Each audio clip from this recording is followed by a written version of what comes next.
As it mourns its pilot, Russia steps up its response to Turkey's downing of one of its fighter jets with a series of economic sanctions.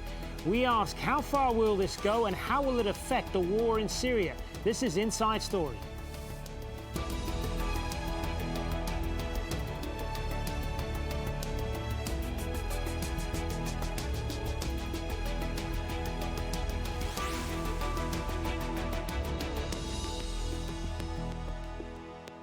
Hello and welcome to the program. I'm Hazem Seeker. They're on opposite sides in the war in Syria, but have largely steered clear of each other. And that all changed on Tuesday when Turkey shot down a Russian fighter jet. It says entered its airspace and was warned repeatedly. But Russia says its pilots got no warning and denied straying into Turkish airspace. The relations between the two countries have sharply deteriorated since then. And now Russian President Vladimir Putin has imposed economic sanctions against Turkey. Russia is Turkey's second largest trading partner, while more than 3 million Russian tourists visited Turkey last year. It's also Turkey's biggest supplier of natural gas. Now, the sanctions include the restricting of the hiring of Turkish staff by some Russian companies starting next year. Russia's temporarily banning imports of some goods produced in Turkey. It'll also impose tighter controls on scheduled Turkish flights into Russia and has banned charter flights. And Russian holiday companies have been ordered not to sell tours to Turkey. The Kremlin has already suspended its visa travel agreement with Turkey. So far, the Turkish government hasn't threatened counter-economic sanctions, but continues to maintain that what happened was Moscow's fault. Russia should investigate itself on the many violations of our borders. Russia's recent statements about our relationship have not been helpful for our friendship. Turkey is not the only one who benefits from our trade. Russia is also benefiting from the business between our two countries. So let's get the thoughts of our guests then. Joining us in Istanbul is Ahmet Han. He is Professor of International Relations at Kadir Has University. In Moscow, we have Sergei Markov, political strategist and public spokesman for President Putin. And in Belfast, Alexander Titov, lecturer in modern European history at Queen's University, Belfast. Good to have you all with us, gentlemen. Sergei Markov, let me start with you. Now, your president has responded with these a series of these economic sanctions, clearly targeted at Turkey. What was his thinking behind that, and how far is he prepared to go in this escalation with Turkey? I think now Vladimir Putin already published the plan of Russian reaction. It's first of all stopping economic relationship with Turkey, mostly dealing with traveling of the people.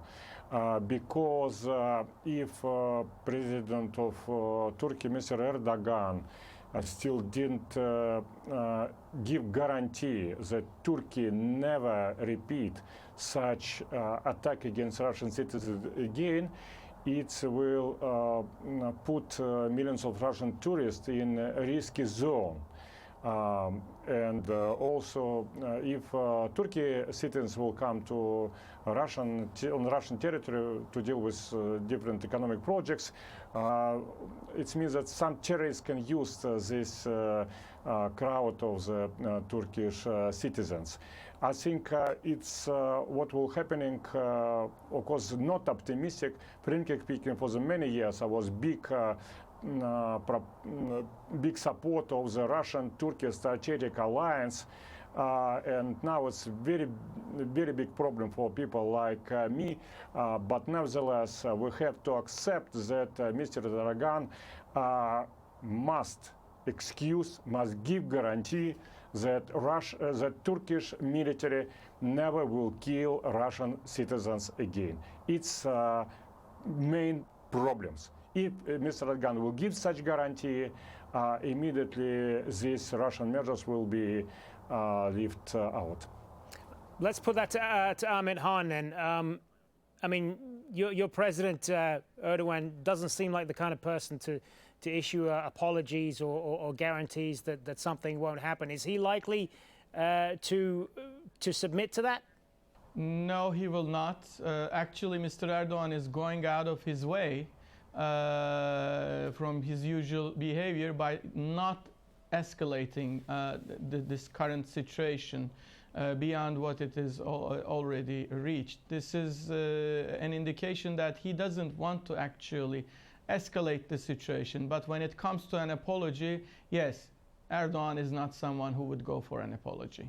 In terms, though, of how this might affect Turkey's tourism industry, I mean, you heard Mr. Markov there talk about the 4 million Russians who come to Turkey every year for holidays. That's going to hit Turkey pretty hard, isn't it, if he goes through on that? Yes, that is definitely going to hit Turkey hard, especially if you take into consideration that Turkey is suffering a current account deficit, which it is trying to narrow very hard, just ahead of the expected Fed increase in US interest rates. And Russian trusts were very, very important.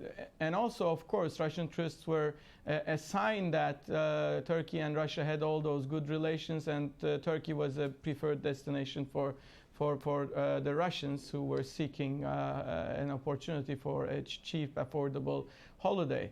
And other than that, sanctions about the fresh fruits and everything, all of those are going to hurt Turkey. But I would like to underline just this one single point, which is that none of those will assure that Turkey will not repeat whatever it has done today. Remember that Turkey has retaliated after continuous warnings to Russia that it does not want Russian planes operating close to its borders, risking violations of Turkish airspace.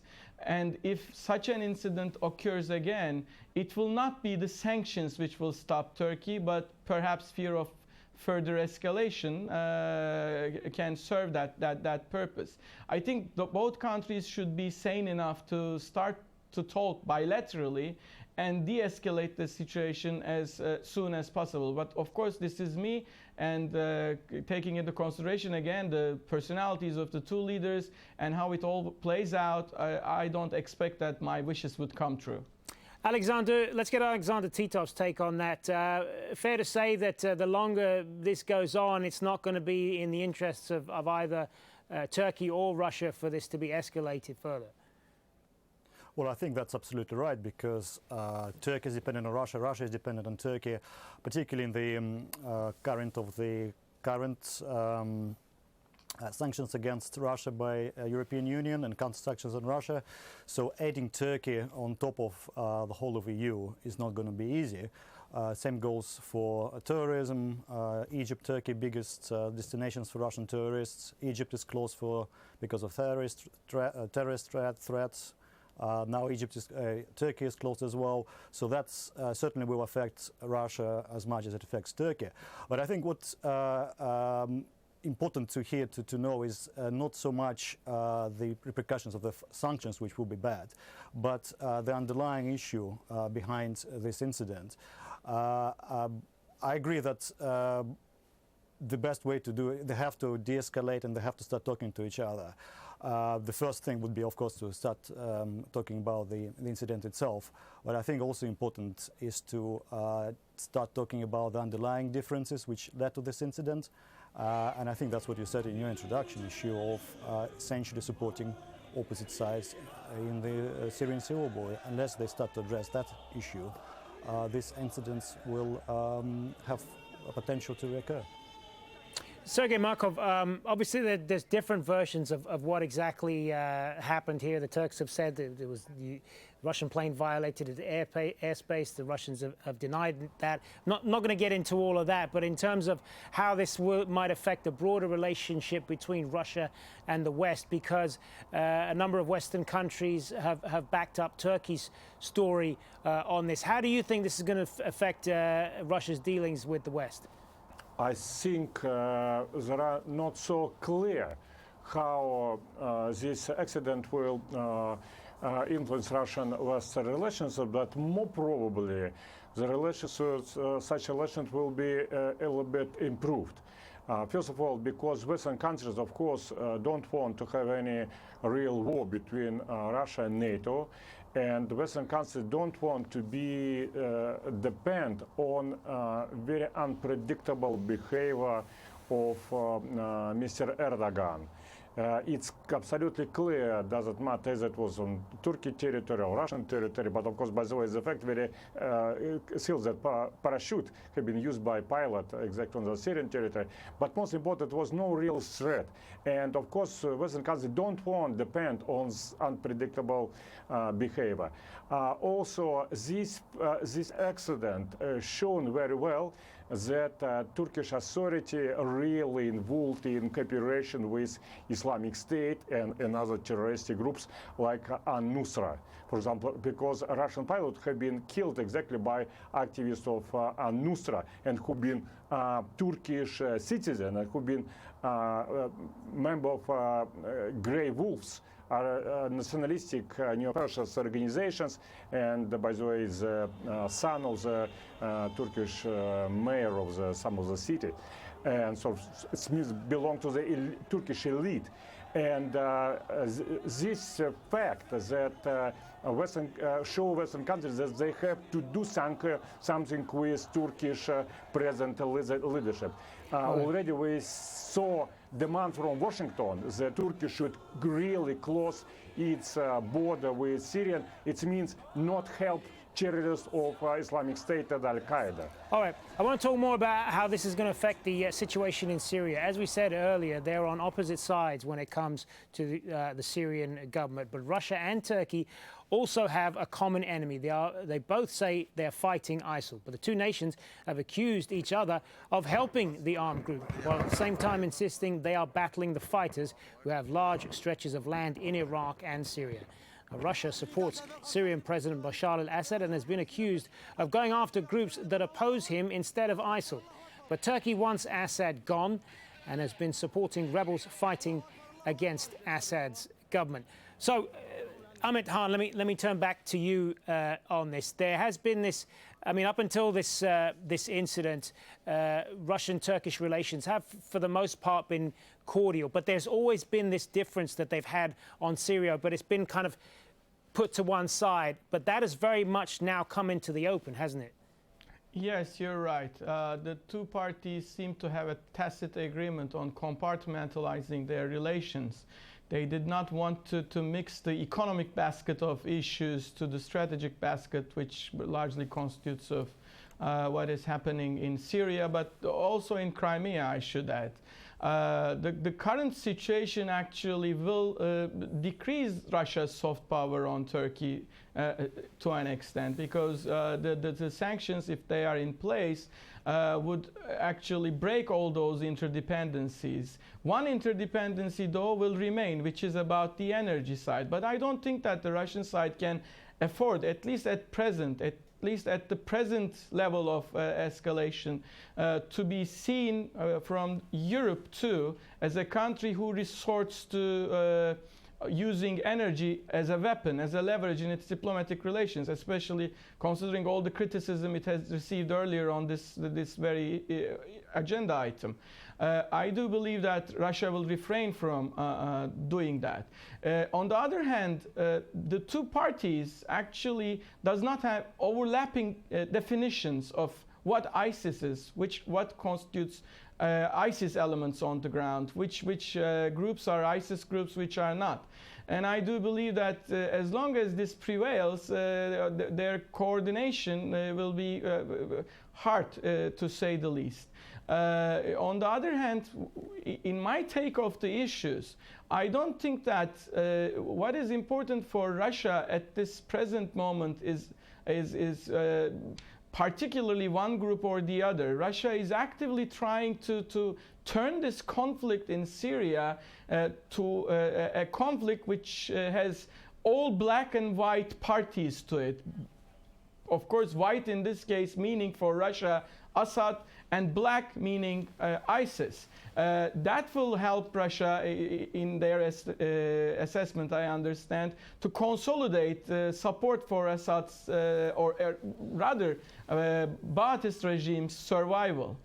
And for that, Russia has to eliminate all the other groups on the ground, which actually fall under the category of legitimate opposition for the rest. Russia, as long as Russia tries to do that, Turkey will not be easy to appease in terms of what is happening on the ground, especially as a result of Russian initiatives. However, on the other hand, as the present situation stands, I would not say that what happened with the Su-24, this very unfortunate incident, strengthened Turkey's position in Syria. I would argue that it is otherwise. It actually helps, as of present, strengthening Russia's position in Syria. All right. But Russia risks something, which is to overplay its hand. Alexander Titov, what implications do you think this is going to have for the conflict in Syria and the effort to defeat ISIL? I think it has a really potential for further disasters in terms of essentially what Turkey is trying to do is try to stake a claim onto playing a major role in the Syrian conflict and also create some sort of buffer zone which nobody else can go into along its borders, for example, where the Turksmen live. This has potential for basically de facto splitting up of Syria into zones controlled by external powers, essentially a partition of Syria, a de facto partition of Syria, which would be really put to an end any hopes of finishing the civil war there. On the other hand, Turkey did overplay its hands in terms of shooting down the Russian plane. I think it has a potential, although it's not openly said, but there is a lot of unease in NATO about Turkish actions against Russia. And this also has kind of implications for the for Syrian conflict, because before that what was happening is that there was a general turnaround towards Russian position after the Paris attacks in terms of concentrating on Daesh, ISIS as the main threat which to be dealt with. Russian position has always been that the only way to dealing it is by maintaining and supporting the Syrian official army. Turkey was extremely unhappy about it, so in a sense it's overreacted by escalating situation, but potential for further escalation is actually still there, and because Russia is boosting up its presence in Syria, it will probably shoot down a Turkish plane if it starts to attack a Russian plane and so forth. NATO will get involved, and at the same time it doesn't really get us anywhere away from solving the core issue. The final point I would say is that essentially the conflict on the ground got so complicated that yes, white or black distinction is no longer valid, but at the same time the effort's been going on in Vienna to actually decide what is acceptable position, what is an unacceptable position. And Turkey seems to want to force this issue by kind of showing clearly that whoever it supports is an acceptable position, but actually made its case, I think I agree with the previous speaker, much difficult now after what we've seen, that they just shot down the Russian pilot in cold blood. Sergei Markov, when he was parachuting. Sergei Markov, you said earlier that Russia wants a guarantee from Turkey that this will not happen again. If that doesn't happen, and if there is no apology from the Turkish president either, because we understand that President Putin is very upset that he hasn't received an apology from Turkey as yet. If none of that happens, what will Russia do next? I think if position from Turkey's side will stay as now, Russian position will stay as such too. And so they won't step this up further with further measures, for example, like perhaps cutting off gas supplies to Turkey or any other economic weapons that they may have. I don't think so. Yesterday, media spokesman for Mr. Putin, Dmitry Peskov, who is by the way worked in Russian embassy in Turkey many years and who want to even work sometime in Turkish media, he told that Russia is not going to use Kurd issue. First of all, it's of course a very big, how to say, very big it's make Russian position very careful. Russia don't want to develop this conflict too much. If Turkey military will kill Russian militaries again, of course, it could be even cutting gas pipeline and using of Kurd issue. But now Russian government don't want to escalate situation too much, and we're still waiting that Mr. Erdogan will recognize that it was a mistake, that if he maybe not so apology. We understand that Mr. Erdogan may be too tough and oriental guy to apologize, even he is guilty. But clear guarantee is that nothing as such would happen again. Amit Khan, you said earlier that Turkey hasn't responded in kind to this announcement from Russia of the sanctions and telling the tour companies not to send people to Turkey and so on. And you said that this is a de-escalation that should be welcomed. But is it also a recognition of the fact that Turkey doesn't really have anything else economically in which to punish Russia? That is correct. Turkey doesn't have much to economically hurt Russia. But this is a very tricky region, and Turkey and Russia are neighbors. One thing that we should be mindful of is that Turkey and Russia are indeed neighbors, but they are not neighbors in Syria. And we have to be mindful of that. They have shared interests in the Black Sea, and there is more reason for the two countries to cooperate when it comes to the strategic front.